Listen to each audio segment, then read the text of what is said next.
Hey folks, Dirks Bentley here. If you've seen one of my concerts, you know I'm all about energy. Performing, recording, traveling, being a husband and a father, it's a busy life, and I need to be 100% every day. So when my battery starts running low, I grab a sugar-free, vitamin-packed 5-hour energy shot. It tastes great, and it gets me back to 100% fast. Try it. It could work for your busy life too. For more information, visit 5hourenergy.com.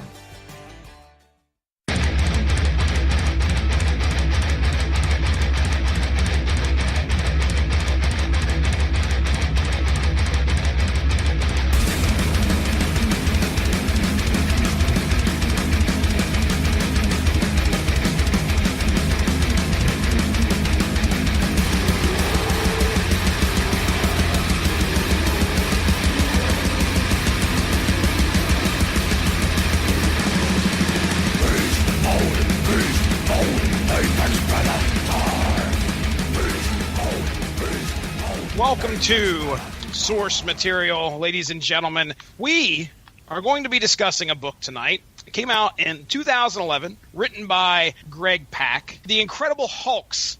So they added the S to The Incredible Hulk there a while back.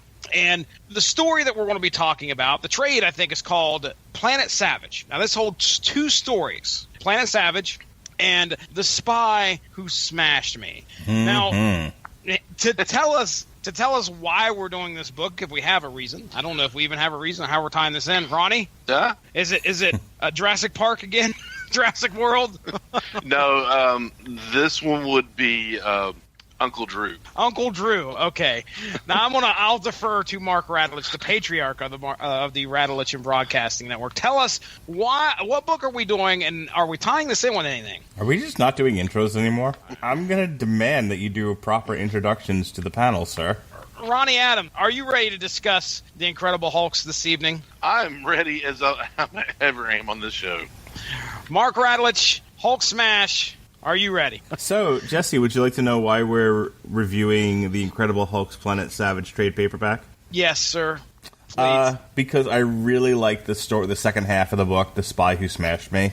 And I read this. I went through a period where I was collecting back issues of the Hulk, starting with Planet Hulk. I bought the trade for Planet Hulk. I bought the trade for World War Hulk. And then I was like, okay, well, I want to see what happens after this. So I just sort of followed Marvel's ridiculous numbering schedule, trying to figure out, because once they introduced the Red Hulk, the Hulk comics, you need a map to try to figure out what comes after what. Somewhere in there is the Incredible Hercules. Red Hulk becomes Hulk, which becomes Red She-Hulk at some point. It's just nutty. But there was a period of time post-World War Hulk, Doc Green. So somewhere in between World War Hulk and Doc Green lie the Incredible Hulks. And this was Hulk, Rick Jones, who had turned into like a blue version of the Thing, basically. She-Hulk, Lyra, Scar, which was Hulk's son from the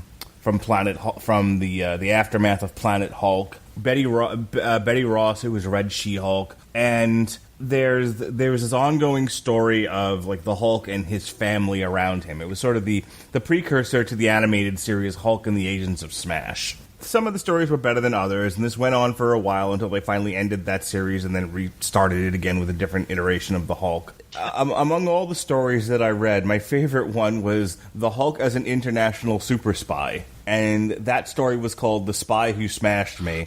And there's one of the individual comics was actually called Live and Let Smash. So these are all obviously takeoff of James Bond titles. And I thought it was hilarious, and I think the frustration for me was, this was shortly after I read all these issues, I got into the Movie Fights podcast from Screen Junkies. There was this one conversation about the Hulk that they were having, and one of the guys was making the argument that the only good story you could possibly ever make with the Hulk is Planet Hulk, and after that there's nothing. And I thought, nope, you clearly don't understand the Hulk character, nor have you read enough of his stuff, because The Spy Who Smashed Me screams, make a movie out of me. Okay, all right, well, let's go ahead. I just want to make it clear, we are not synergizing with any films. Okay, so this is just random one-off Mark Radulich pick, right? Yep, it was, well, I can tell you in January of this year, December, January, Ronnie and Jesse and I looked at my Amazon wish list and picked what we were going to do for 2018. Some of the stuff had already been picked because we were synergizing with movies, obviously.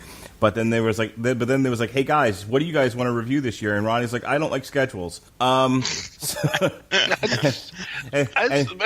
Jesse that's said, not fair to say. And Jesse said, I don't know, I'm just a girl. I don't know how to do math. So it was left to The correct quote is, I don't care. As many girls say. I'll do anything, whatever. I'm just a girl. So it was left to me to devise. That's how I remember the story. So it was left to me. You don't remember things right. To devise the... See, now I'm in a much better mood. To devise the schedule. And I said, well, one of the stories that I wanted to do was The Spy Who Smashed Me, and that takes us to today. Okay. We're going to break it up. We'll talk about Planet Savage first, and then we'll kind of throw our comments out about that, and then we'll do The Spy Who Smashed Me, and we'll discuss that, and then we'll call it a night. So, again, both these stories written by Greg Pak. The first set of stories went through issues 623 through issue 625. So it was a 3-issue story called Planet Savage. And pencils are by Dale Eaglesham. Oh, here we go. Dale Eaglesham. Eaglesham.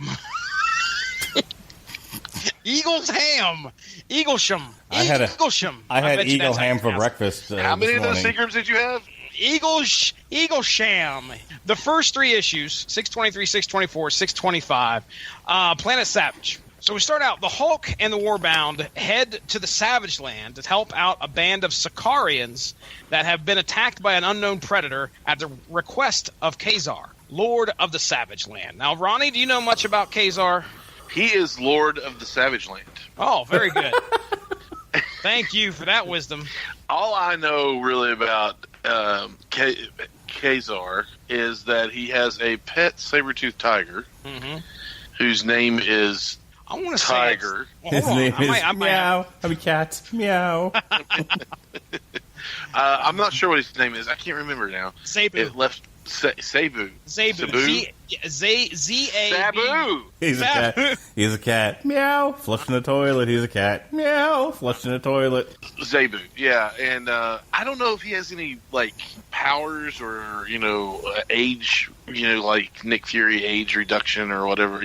Mark Radlich, you know much about Kazar? No. Not a darn thing, apparently. Okay, all right. He was Lord of the Savage Land. Which oh, okay. Thank you. Appreciate that. Stop looking off my paper. Stop copying my answers, Radlich. So I went to the wiki here. Kazar is the name of 2 jungle-dwelling fictional comic book characters published in the United States. First, Kazar was named David Rand and debuted in 1936, first appearing in pulp magazines. And then we have the second and more prominent one, which we're talking about tonight. Kazar, originally named Kevin Plunder, first appeared in 1965. So he's been around. Of course, Savage Land, I think the X-Men. So usually that's where I'd see him pop up in. But yeah, so Kazar gets a hold of Hulk and says, hey, the band of Sakaarians that you've left here. So they got to go. Yeah, you remember World War Hulk, which we haven't covered that yet, have we? We haven't touched that one. We scheduled it for our May event. Okay. All right. But we've talked about Planet Hulk and how that ended. We did a whole show on Planet Hulk, and that's what sparked the gag reel. Yes, sir. Originally, the Hulk with the Warbound brought the survivors of Sakaar down to Earth, and when Hulk went on his giant tantrum where he decided to beat the fuck out of the Marvel Universe, he brought down the Warbound were a part of it, but there were also survivors of Sakaar who were just sort of in the background, and gotcha. Eventually they found their way to the Savage Land. Okay, so it wasn't just the Warbound that were saved and coming to Sakaar, because that world was falling apart, so they brought some survivors along with them. Gotcha. All right, so there's some Sakaarians that have been attacked by some kind of beast. Kazar has gotten a hold of Hulk and said, hey, you might want to come here and help us out. We need your assistance to figure out what's going on. So when they show up and they battle this local beast, the Hulk is unknowingly tranquilized and taken from the group while everyone sleeps. Who is this strange abductor? None other than the betrayer of the Warbound, Meek. That's right. Now, if you guys remember Planet Hulk, Yeah. Meek was part of the Warbound for quite a while, and then I think he was the one that caused the explosion, right? Yep. Yes. Yeah, basically he caused the planet to blow up because he got blowed up. He wanted the Hulk's help with something, and I think at the end of the day, the Hulk wouldn't help him. Meek's people were basically like they couldn't, like, the Queen or whatever ended up getting killed. Yeah, there couldn't be any more of Meek's people, and Meek was like, "Well, fuck your house," and blew up the planet. That's right. But he had made it so that it looked like the Avengers did it, so that the Hulk would then go back to Earth and kill all of his friends. So I just want to point something out here as I'm reading this issue and I get to the end and we find out it's Meek. The first comment and the only comment at the end of this issue was, I thought Meek was fucking dead. So I was sitting there thinking, well, I can't recall if that happened. I mean, I don't remember that happening at the end of Planet Hulk. Does that happen in... No, Meek was part of the Warbound. Meek was part of the Warbound. Hulk doesn't... That's kind of how World War Hulk ends. It's like issues Hulk 1 through 4, out. Hulk kills everybody. Issue 5, he finds out that Meek's the one that did it and goes, oh, my bad. Sorry. And just walks off to prison. He obviously doesn't kill Meek then. No. Okay. All right. Well, all right. So here, Meek then confronts the rest of the Warbound before retreating, while Hulk attempts to escape Meek's lair. After briefly turning into Banner, Hulk makes his way out to meet back up with the Warbound to find out that some of Meek's bugs have burrowed their way into Hulk's body and somehow have bonded with his heart. At the end of the issue, Hulk is whisked away again by more of Meek's bugs, and we find that Meek is planning on using the bonded larvae inside of Hulk to control him. Also, I think Meek has some kind of chemical brainwashing capability in order to make Hulk do some things that he doesn't want to do. But either way, the Hulk's not doing so well, as he's got kind of like an infestation inside of him right now. Yeah, I hate it when that happens. It's bad stuff. Issue 625, Meek sends Hulk after the Warbound. So yes, this brainwashed Hulk goes after the Warbound. Now, I've used the term Warbound quite a few times here, and we kind of explained who they are, but this is a group of people that came from Sakaar, or Planet Hulk, with the Hulk back to Earth, consisting of a few key players, and I'll just kind of run down through them here. We've got my favorite character, and probably a lot of everybody else's, Korg. Korg is much different, though. Yeah, in the comics compared to definitely Thor Ragnarok. So sure. if you're not familiar with Korg in the comic books, and you're only going by what you saw in Ragnarok, you're probably going to be a little bit disappointed because he's a much more he's kind of serious. He's reserved, yeah. He's definitely much more reserved. Yeah, he's definitely not piss off Ghost. Yeah, he's not.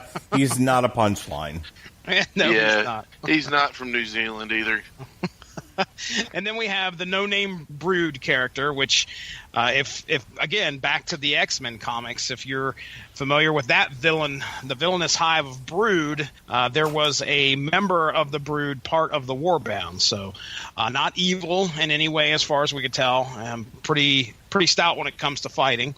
Then we have a warrior by the name of Elo Kaifi. Then I want to talk real quick about Scar. Mark, he's pretty important in here. We just kind of touched on him being the son of the Hulk, which at the end of Planet Hulk, oh my goodness, I can't remember what his wife's name was.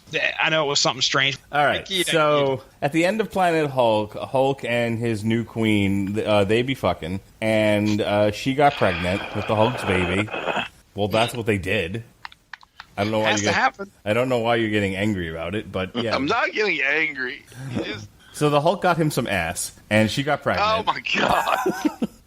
And then the planet blowed up, and the Hulk loaded up the ship and went down to New York to go to kill the Avengers. What he didn't realize was that he left that that his unborn child was like still connected to the planet. And I didn't read the miniseries Son of Scar, or Son of Sakaar, or whatever it was called, that explained this in greater detail. But basically, Hulk's unborn child was connected to the planet, and while the planet was mostly dead, it was still somewhat there. And he actually thing was birthed. ripping apart at one point, but yeah.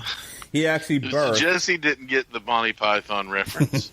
He actually was birthed, and he like grew up on this abandoned planet, which is why initially he hated the Hulk for abandoning him. And somehow or other, Banner and Scar are able to get together, and they form somewhat of a bond. And Scar and Hulk have somewhat of a relationship. Many issues from now, Doc Green is going to depower him and send him to college. Okay. Depower him? Yeah, he dehulks him. I don't understand. Well, that's a story for another day. Don't try to wrap your noggin around it. It's not that hard. Doc Green figures out the formula to de-Hulk people, and he realizes that the world would be a safer place if there were no Hulks. So he literally like depowers Rick Jones. He depowers Scar. He depowers. I can't remember if he depowers Lyra or not. He depowers Betty. I think in the final issue he depowers the Red Hulk. The only one that he leaves still hulked out is She-Hulk and Jennifer, and then he admits to her, and this is right before Secret Wars, and this is actually right before time runs out in Secret Wars, that the Extremis, which is what made him into Doc Green and what saved him after he got shot in the head, is actually killing him, and he was gonna die, and that she'd be the only Hulk left. And then Secret Wars happened, and now we're back to Korean Hulks. Okay. No, we're back to regular Hulk too. Well, now we are, but for a while there it was just him. It was just Amadeus Cho, which is why I chose to stop. Reading it, but I just couldn't get into it. I know Mark is like, "Oh, it was awesome." I couldn't get behind it. I liked it, but yeah, I mean, and that's totally, that's okay. Remember, Meek is pulling the strings of the Hulk right now. He sends the Hulk after the Warbound and the Sakaarians, but stops short of killing them. We learn that Meek changed gender. Boy, here we go. Let's go on.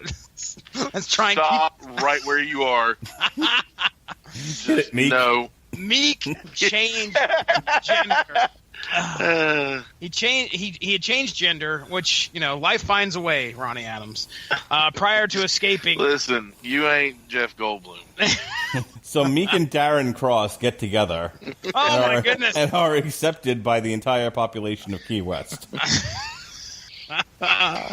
Hit it, Darren. Here we go.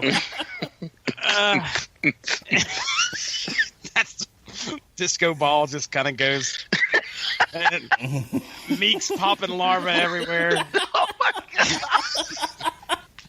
It's like a foam party, only it's a larva party. Oh, nasty! Me larva, you long time. Jeez. All right, so we learned. Let's just sit here and do this and forget. No. We got to go forward with the show. Meek changed gender prior to escaping to the Savage Land, and the only person that is strong enough to harbor's Meek clutch of larvae was Hulk's physiology. So that's why he put these bugs inside of Hulk. As Meek's influence wears off, the Hulk regains control and attempts to kill Meek and rips the larvae from his chest. Before he could squash them, though, Hulk's son, Scar, stops him. Upset, Meek makes an attempt to do the same to Scar, but Hulk battles with him, and on a cliffside, Meek is about to die. When Hulk attempts to save him, instead, Meek lets go and laughs as he falls to his apparent demise. Afterwards, Hulk and Scar become estranged once more, while Hello. Ello stays to lead the last of the Sakaarians, and the Hulk wanders off and leaves. So there we go. That is Planet Savage in a nutshell. So let's go ahead. I mean, Ronnie Adams, what did you think of the story? Got anything you want to talk about? Any specific talking points? It was pretty good. It was good to call. It's a good callback to a villain you didn't think much of. I mean, like during Planet Hulk, Meek was annoying. I mean, he was just the annoying character, and then all of a sudden he's the actual big bad in that, and he's the one that caused the explosion and everything. So they brought him back to make him a little more dangerous this time around, and I thought that was pretty cool. With the disgusting larva mind control trick, but larva party. That's just what I'm going to call it from now. His powers are larva party. Overall, I thought it was a good story. Yeah, it was okay. There was a lot of a dynamic there about how whether you felt or understood where Meek was coming from. Yeah. What he was trying to do. Should he allow... I mean, the Hulk was straight up ready to squish the last of his race. Like, commit genocide, pretty much. Mark, I shoot it over to you, sir. What'd you think here? And when I suggested doing the Spy Who Smashed Me, I kind of wish I had just focused on that story and not gotten the trade paperback that included Planet Savage, because I actually think it's of the two stories, I thought this was the weaker one. Like, it's okay. Yeah. For like a monthly ongoing series, and this storyline taking up a couple of issues, it's fine. It would in once a month, 3 months, it would have been done, and you'd moved on to the next thing. The further adventures of the Hulk. It's this story. It's just kind of there. I really didn't take anything from it. Again, fun callbacks to some of the stuff from Planet Hulk and World War Hulk, but other than that, it's like meh. Just more Hulk stuff. It's the next one where you get to see some real personality out of both Banner, the Hulk, and Amadeus Cho, and that's what I like about it. But do either of you know about this encounter between Hulk and Zeus that occurred, where because the Hulk is really weakened here at the beginning of this story after his battle with Zeus? What is he doing fighting Zeus? Either of you know? Okay. I actually don't have any clue what that was all about. Yeah, me either. He got his ass whipped, and it comes up in this one right here, and it also comes up in the next one where they're fighting that eagle or whatever, and it's Zeus's eagle. But anyway, yeah, I thought that was pretty interesting. I thought that was pretty interesting, though, that he turned around and he apparently had fought a god, which that's taking it a bit far. But hey, all right, so we're doing a bit, Hulk. Yeah, just hey, what are you doing, man?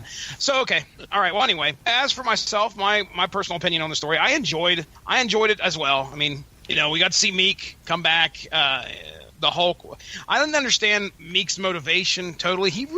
I couldn't tell if he hated the Hulk or if he wanted his help. When it come to the end where Meek's hanging, not happy with the Hulk. No, he was. He's not happy with the Hulk in terms of letting his people die, but he needed the Hulk. I mean, the whole point of having the Hulk come down to the Savage Land was to get him to, try to birth the, this was essentially a second chance for him to get more of his people out there. And, the Hulk's just like, nope, I get it. I'm just going to start ripping them off me. Mm-hmm. Yeah. And Meek, at the end, I didn't understand as he's hanging there from that precipice, and the Hulk extends his hand to try and bring him back up. Meek laughs and then commits suicide, which I didn't understand why he did that, or at least we assume it's suicide. Hell, it might be one of those things where they're like, "Oh, he'll be back though," because you don't see him die; you just see him fall to the ground. And I'm finding I'm going to read it here just real quick. The Green Scar returns to punish Meek all over again. Give me your hand. What? Ha ha! Don't ruin it, Hulk. Meek, you can fool the others, but I know you. Never stop making them pay. That's what you taught me. That's what you are. No. And he grabs for Meek, trying to save him. You heard the Brood. We are what we want to be. That was a big thing about how people can change. But anyway, he says exactly. And then his arm snaps pretty much, and he laughs as he's falling to the ground with rocks covering him. So why is he intent on killing himself here if he was all about trying to save his own species? Alexa? I got the impression that, even after all his machinations and as hard as he tried, this was the last-ditch effort, and it did not work. And so it was like, well... He's not going to be the last one of his race. Well, the thing is there was no reason to go on living. Scar saved his babies. There are 2 babies hanging out on Scar's shoulder shortly after that. So there's 2 little guys that are still alive. That's probably about the only thing that really confused me when it come to the end of this. Well, he saw them. He said, I'm going to have to take care of these babies, or I can go ahead and die. Okay, that's a horrible way of looking at it. Oh, I'm sorry. That was rude. He probably looked at him and said, "This kid's going to want an Xbox someday for his birthday. I'm out of here." I had two kids in college. Sayonara, cruel world. All right. Okay. Well, let's move on. And as he's diving out, he says, "Hit it, Darren." He starts sending his larvae everywhere. All right. So. Larvae was everywhere, along with Dick. Oh, my goodness. Huh. Who's that? Speaking of Dick, the spy who smashed me. Woo! Woo-wee. All right. So, again, writer Greg Pak. And we have pencils by Tom Grummett, which I definitely, if we're going to compare the two stories art-wise, I definitely preferred The Spy Who Smashed Me's Tom Grummett's art over our good buddy Dale Eagles ham for breakfast. So we have... we might have to do a character break a couple times here because I may need some explanations yet again. But let's start out talking about Betty Ross, former wife of the Hulk. Now the Red She-Hulk. She's in trouble. Her gamma levels are spiking, and Amadeus Cho believes that she may not be able to change back at some point. The plan is to send Bruce Banner to Italy to talk some sense into her as she is gallivanting around the country, mingling with high society. Like you do. Yes, indeed. Enter Tyrannus, one of Hulk's oldest enemies, who apparently is Betty's +1 to this event. This doesn't sit so well with Bruce, and the Hulk soon emerges. Leaving the party only to later see an unconscious Betty in Tyrannus' arms, Hulk leaps into action. Seeing, I'm putting that in quotes, Betty being put into a vault, the Hulk rips it open only to find that Betty was never in there. But instead, working with Tyrannus, they had baited the Hulk into ripping open the vault in order for them to reach Pandora's box. All right. Now let's just do a character break real quick, and I want to talk about Red She-Hulk because again, I checked out when all these different color Hulks started happening. Mark, Betty Ross, Betty Banner, Red She-Hulk. Can you kind of give us an idea of her character? And because I noticed that there is definitely two different distinct personalities, it feels like here. While they're one and the same person, very much reflect the Hulk and Bruce Banner, where obviously the Hulk is a lot more savage, more brutish than the intellectual Bruce Banner. Is that what we get with the Red She-Hulk here? Okay, well, it's important to kind of understand where the Red She-Hulk came from. The Red She-Hulk is obviously Betty Ross. She was an experiment by the intelligentsia, which is the leader, MODOK, the Thinker, if I remember correctly. I can't remember who else was in the intelligentsia. That might have been it. And in the Monsters Unleashed that I just read, Mr. Sinister is with them as well. But long story short, too late. They experiment on Betty because the real trick is to turn General Ross into the Red Hulk. But they try the experiment on Betty first to see if it's going to work. And I can't remember if he knew that was going to happen or if he didn't realize the intelligentsia was doing that. It's been so long since I've read any of the Red Hulk stuff that I just don't. I'd have to go back and look.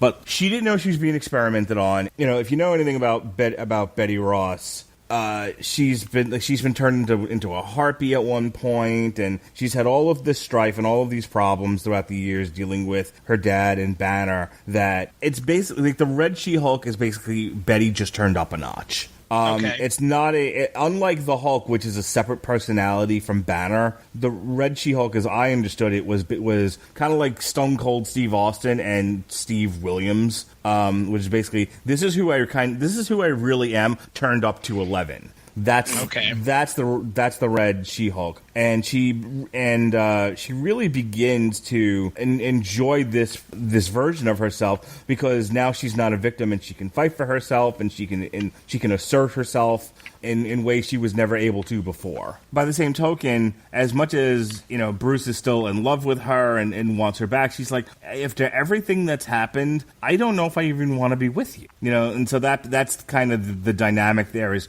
she's sort of like she's finally like a free woman, and she's kind of sowing her oats. All Bruce wants to do is get her back, and she's like, nah, I'm finally free. I don't want to be tied down by you. So she's liberated in this form. Yes. Would you say? Okay. Very much All right. so. All right. And Done burnt her bra. I don't know what's did wrong that with happen me. in the Hulk comics? Well, if you can tell by the outfit, she ain't wearing no bra. Oh my goodness. So yeah, here she can she change my. willingly? Because I see that happen a couple times throughout the book. But what they I assume that she they explain throughout the book, though, is that if she changes too many times, eventually she's going to get stuck as the Red She-Hulk. exactly, Which never happens because Doc Green will eventually depower her.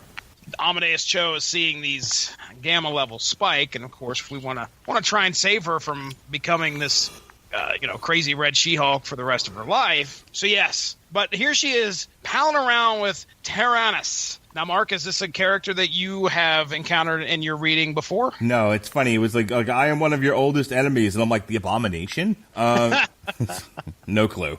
Okay, well, we'll head to the wiki here and we'll break it down. Tyrannus, his first appearance was Incredible Hulk number 5 in January of 1963.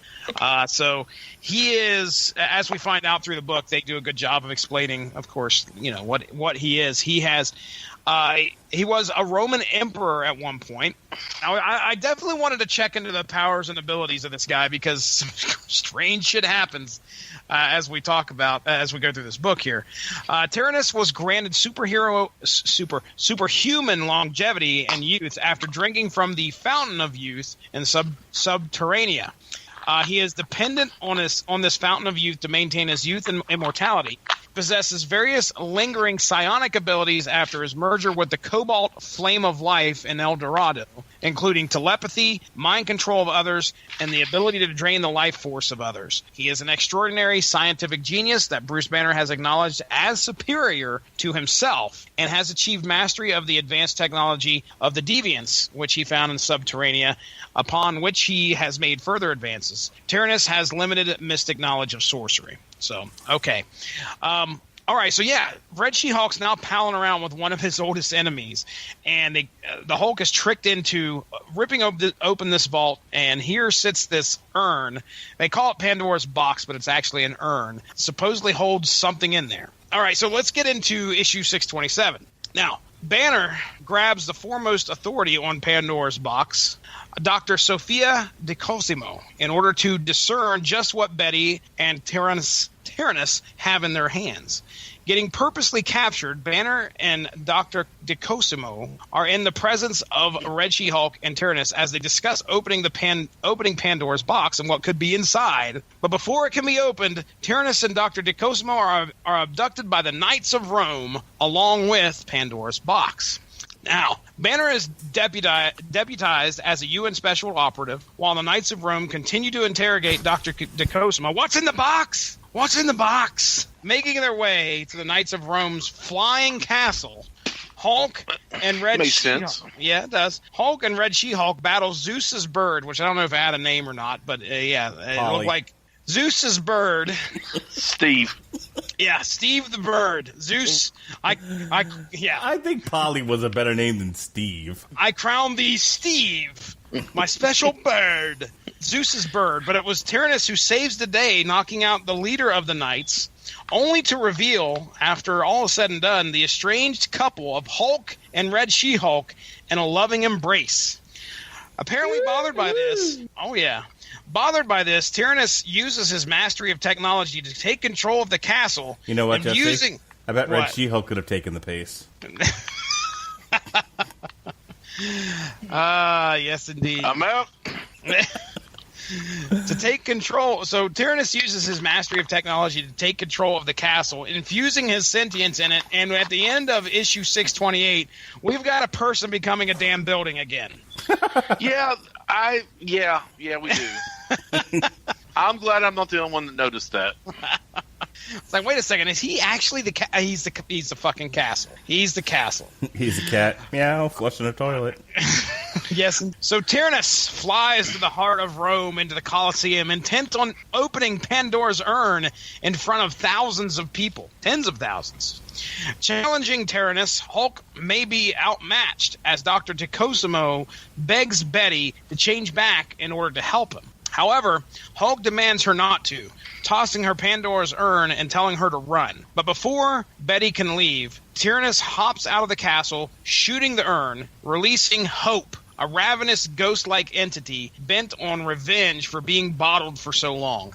Turning its eyes to the crowd, Hope has some evil intentions. But Hulk acts quickly, inhaling the specter, causing him to change back to what appears to be a dying Banner. As Betty pleads for Bruce to stay alive, he quickly turns into the Hulk again, alive and no worse for wear. Betty then realizes that she cannot go on pining for a man that continually grows into a monster no matter how many times he says he won't, and decides for the final time to turn into the Red She-Hulk, jumping away with Tyrannus, leaving a despondent Hulk as the crowd cheers his name. I just think like this has got such a cinematic quality to it.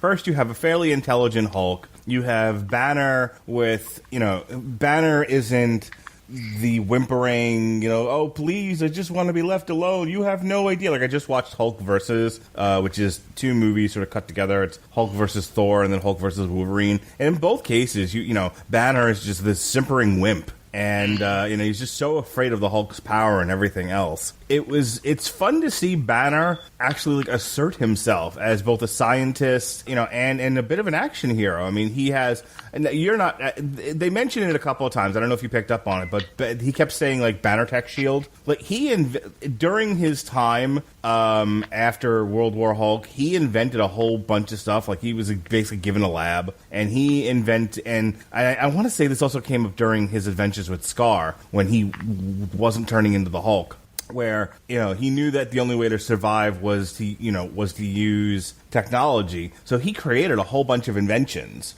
to help him in his journeys, and that all became Banner Tech.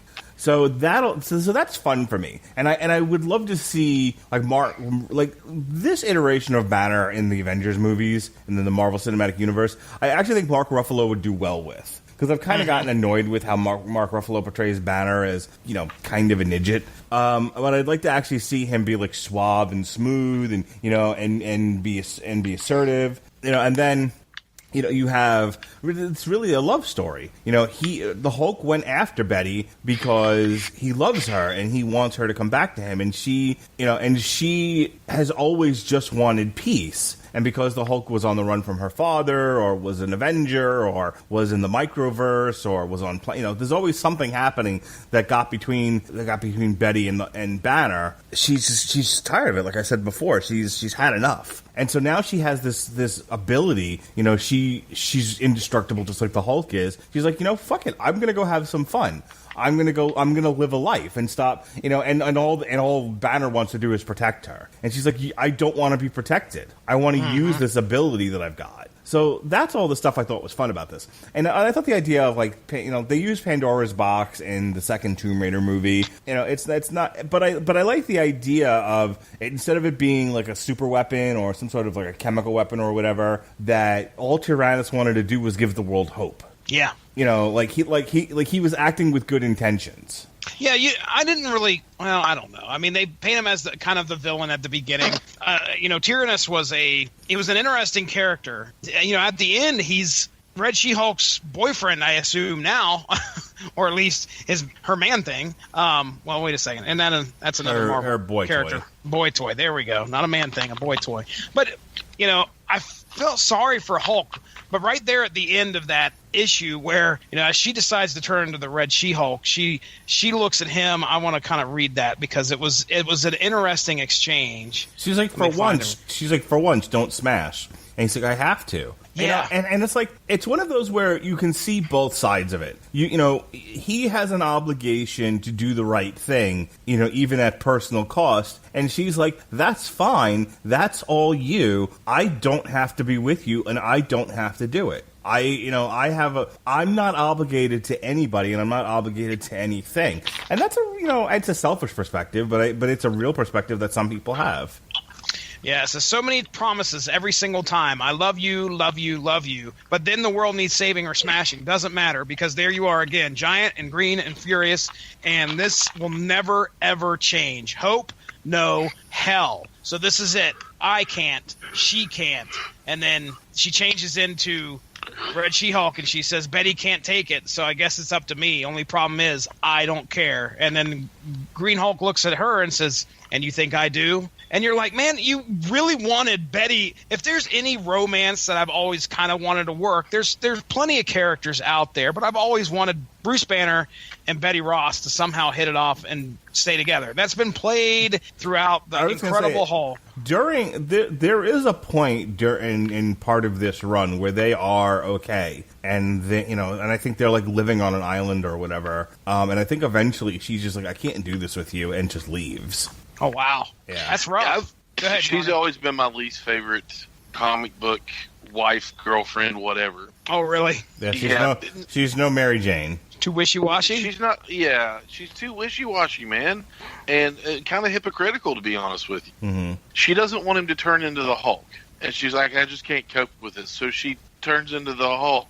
And that's the other weird thing about this, is that the Hulk, used to be interpreted as an extension of Banner's personality, and has now been described as sort of a personality all its own. And it's so funny because, like, Banner, after all these years, all these decades of being a comic book character, is portrayed as singularly in love with this one woman, and despite all odds trying to make it work. And then, he has this split personality, where the Hulk comes out and he's like, yeah, I don't care about Betty. That isn't the way it used to be. The Hulk actually would be calmed, but he had kind of the relationship with Betty that the cinematic universe Hulk has with Black Widow. Sounds real low, big guy. But again, I would actually love to see this fleshed out a little bit more and on screen. You would need a movie before this, sort of turning her, dealing with the Red Hulks and all of that, which is fine. But I think a movie where that picks up with the Red Hulk, with the Red She-Hulk sowing her oats and just trying to live her life, and this guy chasing after her, and have them in the tuxedos and the evening gowns and dancing and for a moment just being human. I think that would be awesome on screen. Mm-hmm. Ronnie, what did you think of the book, man? This book went completely in left field for me. Okay. I did not see flying castles and all that kind of stuff. Yeah, then there's that part of it. Guard. Yeah. I was like, oh, well, there's that. Okay. Other than, that happening, I enjoyed the book overall. I want to step in here real quick. There's two over-the-top moments, okay? The one you've already talked about, the castle, for sure. That the Tyrannus becoming the castle was kind of crazy. The other thing was this big bad that comes out of Pandora's box is killed by Hulk breathing it in. Yeah, that was weird too. I was like, but that's not unheard of. The Hulk has been described that's as being how able I defeat my enemies all the time. You're not made of radiation, sir, and that's the biggest the Hulk. The biggest hook of this whole book for me was like, what is inside Pandora's box? Oh, damn. It's going to be huge. And it's killed within two... It's fucking Galactus from the... yeah. So, no, it's killed within 2 or 3 pages. I'm like, this is a villain or something that I thought would be... it would be something that would be tough to reckon with. But nope. The Hulk inhales it, breathes it in, and then I thought, oh shit, he's dead. Nope, just turns into Banner and then comes right back out, and then he's fine. Okay, well, that's a little over the top, but whatever. It's fine. Go ahead, Ronnie. What, Mark? It's fine? It's fine. Yeah, you're biased. Go ahead, Ronnie. I just think that when he says that, I think that little cartoon with the dog, his whole house is on fire, and he's like, this is fine. Like fucking American Dad, it's fine. Overall, it was still an enjoyable story. It's not what I thought it was going to be, but it was still pretty enjoyable. It was sad too. What do you think? It is. Yeah, it is sad. What do you think it was going to be? A little more spy. Yeah, that's kind of what I was leaning to. A little more grounded. A little more, That's what I think. I think this had the potential to be a better story, but they only had 3 issues to work with. And again, I think Greg Pak, the philosophy might have been, hey, it's a comic book story. We can't get too crazy. This isn't an event. It's a month-to-month. It's a month-to-month thing, and you're trying to balance, what the fans like. I don't know.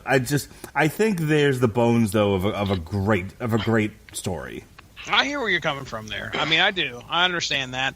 There's the love story between Betty, Red She-Hulk, and Bruce, and I mean, here you pretty much have 4 people that you've got to write the story for. Who, Red She-Hulk and Hulk at one point are all over each other. And I don't know if it's it's right at the end is that as the bird gets killed, they're kissing and smooching and are all over each other. Sure. And then at the end they can't stand. Yeah, Steve forgot his name. So complicated. It's at the end they're just like they can't stand each other because Red She-Hulk is the girl all the bad guys want. Okay. Well, she runs so hot and cold, no matter what. Back in the 90s, they were having marital problems. When I was reading Hulk on the regular one, he's part of the Pantheon, and it was Smart Green Hulk, and he was still really, really strong and really, really smart. There's always been like dumb Hulk, kind of smart Hulk, and but Professor Hulk. The smarter he is, the less strength he has. And then there was Joe Fixit, which was weird, but still pretty awesome. But they've even I'm going back to think when they brought Rick Jones's wife back from the dead, Marlo. She was still like on the fence about going back, and it was just so. That's why I don't like her. I'm like, dude, it's just one of those things. Do you or don't you? Stop dragging this man's heart around. Right. And as silly as it sounds, because it's just a comic book, it's the truth. I was invested in these characters, and I'm like, no, you either you do or you don't. Come on, let's poop or get off the pot, woman. So okay, well, I did enjoy it. I mean, I still enjoyed it. I mean, like I said, it was out in left field a little bit, but I still enjoyed it. Yeah, it's a good book. It was written well. I mean, I can't believe again, Greg Pak, dude has been on this book for a long time. I mean, World War Hulk happened in 2008, 2009, and he was writing it then, I think. So. I don't have anything else to say other than if you guys get a chance, it's definitely not the worst story we've read. I think it's up there for me. Of all the books where someone turns into a building, this might be the best one. Yes. Of all 2 of them we've read, number 1 of all the Hulk this is the least ridiculous. It's a good Hulk story of the ones that we've read so far. So, all right. Well, this is the only Hulk story we've read. No, we did World War. You like this better than World War? No, I said this was a good one. So we've probably done 2 Hulk stories, haven't we? Well, hang on. Have we done any other ones? We've done Future Imperfect. You keep saying World War. We've never done World War Hulk. We've done Future. We've done Planet Hulk. We've done Planet Hulk. We've done Future Imperfect, and now we've done The Spy Who Smashed Me. Gosh, I love Future Imperfect. If I got to rate 3, I'm putting this as 3rd because I like Planet Hulk and I like Future Imperfect a lot. Just because that's because it's time travel. Time travel. It's number weirdo. 1, sir. It's number 1, sir. Mark Radulich, I'm going to turn you loose on plugs first, bro. Let's hear what's coming up for the Radulich in Broadcasting Network. All right. When you hear this on the Radulich Broadcasting Network, it will be July 16th. Tomorrow night on the Radulich Broadcasting Network is Skyscraper, as reviewed on Damn You Hollywood. And then Jesse Starcher and I will review the new Lords of Black album, Icons of the New Day. The following week, we'll have a pair of TV parties for your ass. It'll be Voltron, Seasons 5 and 6, and Glow, Season 2. Myself and Sean Comer will be discussing that. I do like how you say glow. Glow. Glow. Last week, check out our very funny review of Ant-Man Volume 1, Second Chance, man. If you like even half as much as I did, your face will hurt from laughing so hard. Hashtag hit it, Darren. Mindy, put it on a t-shirt. We need a pink t-shirt with black lettering that just says hit it, Darren. How many T-shirts has Mindy made so far? None. But we've. Yeah. But it's a gimmick. Anyway, and then on the Metal Hammer of Doom, I know this. Jesse Starcher and we talked about big things. Skindred, big things. Jesse Starcher. That's right, baby. We close out the month of July, thank God, with Scott Ian's Lobo, Highway to Hell here on Source Material, Mission Impossible, Fallout on Damn You Hollywood, and finally, the Dee Snider solo album For the Love of Metal on the Metal Hammer of Doom. So that's what we got going on here on the Rattlegion Broadcasting Network. I could read you an entire schedule full of comics that we're going to review before the end of the year that go clear into every single week is full of stuff scheduled clear into 2030. April. April 2019 is literally where we have our first break. Damn. Ronnie Adams, did you know that we started booking all of 2019 already? Yes. You want to hear what's on the agenda, Ronnie Adams? No. I'd like to be surprised. Okay. All right, Ronnie Adams, plug, sir. I have a show called the Scream Boy Podcast. We are in a... Tell him to shut up, Ronnie. It's okay. Oh, I'm telling him a lot of things in my head. I have a show. There is proof of that because it is online, called the Scream Boy Podcast. It is on a slight hiatus because I have a broken computer. Even though they make fun of me for not doing a show, neither one of these jamokes have offered to help me get it fixed. So, they can just suck it. So I have a show called the Scream Boy Podcast, as I've said 6 times now. Say it again. It might be true. No. We are a pop culture kind of show where we talk about anything that just tickles our fancy. Comic books, video games, TV shows, movies, anything anything in that. You can find it on iTunes, TuneIn, Stitcher, iHeartRadio, and right here on the Mark the Jerk Radulich Broadcasting Network.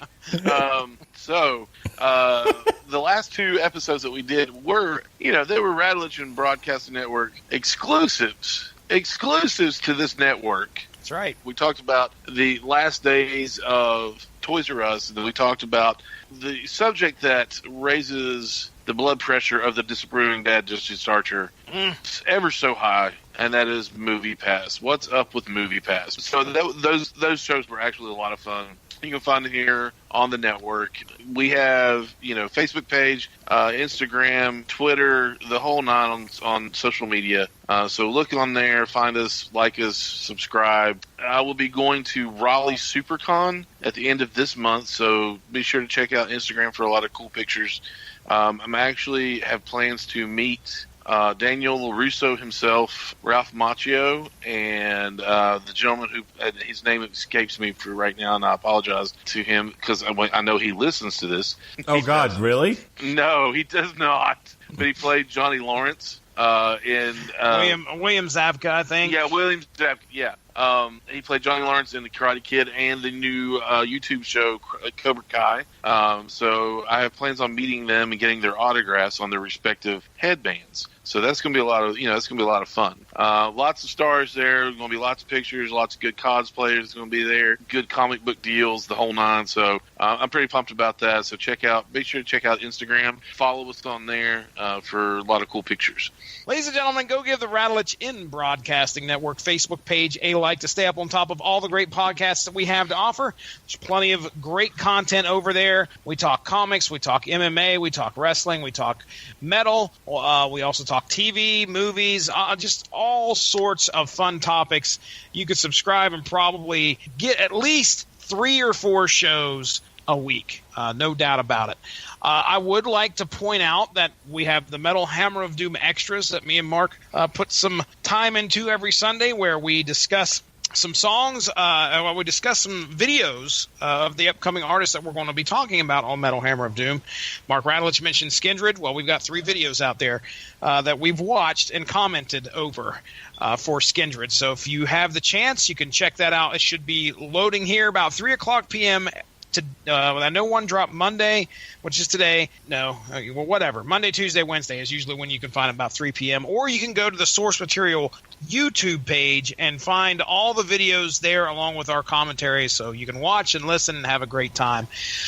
I do want to give a shout-out to Pat Mullen, who joined me for our discussion on the Sega CD playthrough that we did for Ultraverse's Prime.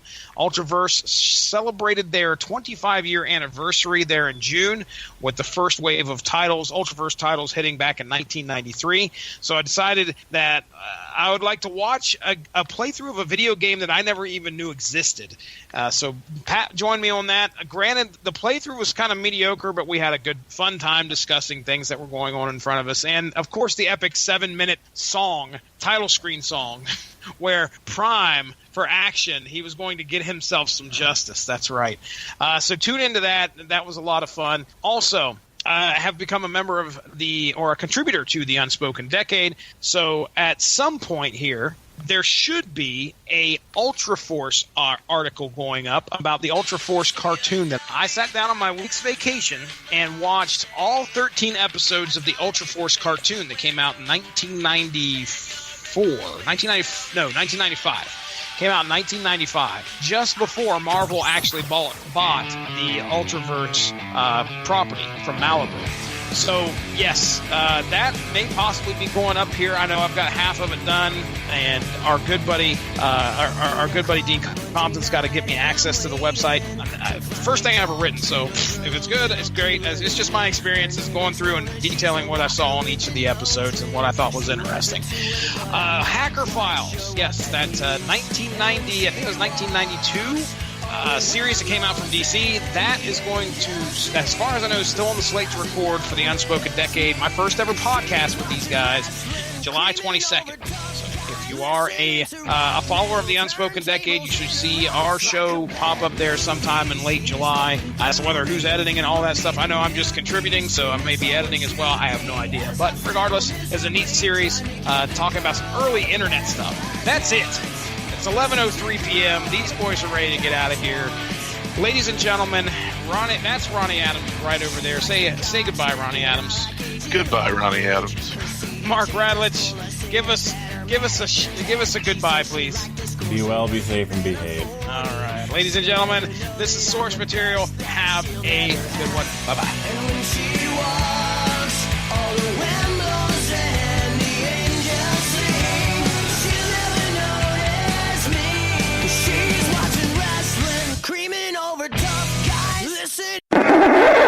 What's the reason I'm doing this freaking podcast right now? What is the book? Why?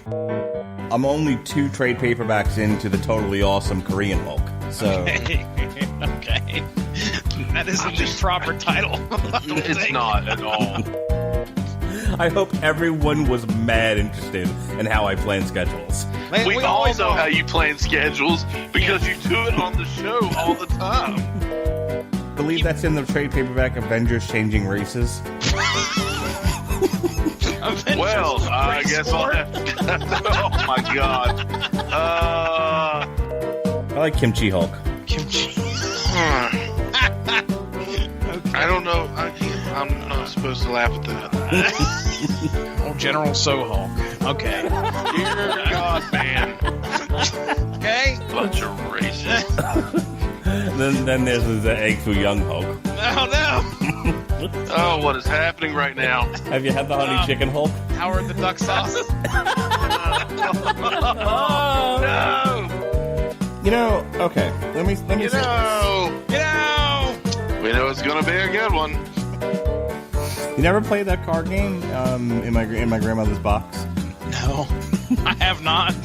You've never played in my grandmother's box?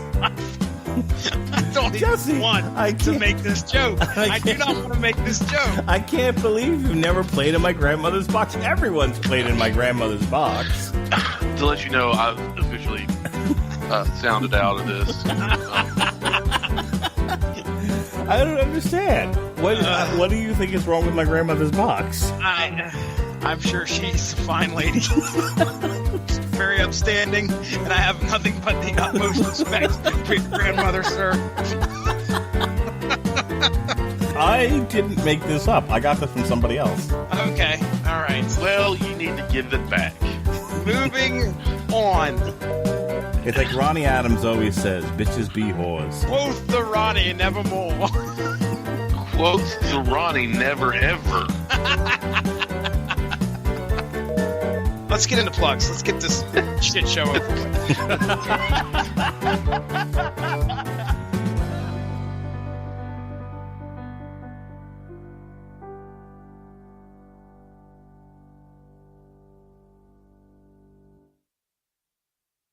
Welcome to the Total Wireless Store, where total confidence awaits. I need a smartphone with an awesome camera. Got anything to fit a new dad's budget? Don't worry, you got this with Total Wireless. And now you can get $50 off on select phones $99 and up. My relatives won't miss a thing. Now you can focus on the important stuff, like diaper duty. Discover the Total Wireless stores and get total confidence. The latest phones, the best network, all at great prices. Now open in Miami. Limited time offer in 6/30/18. Available while supplies last. Porting required for a non-track phone brand. Offer only available at Total Wireless stores. Visit store for details.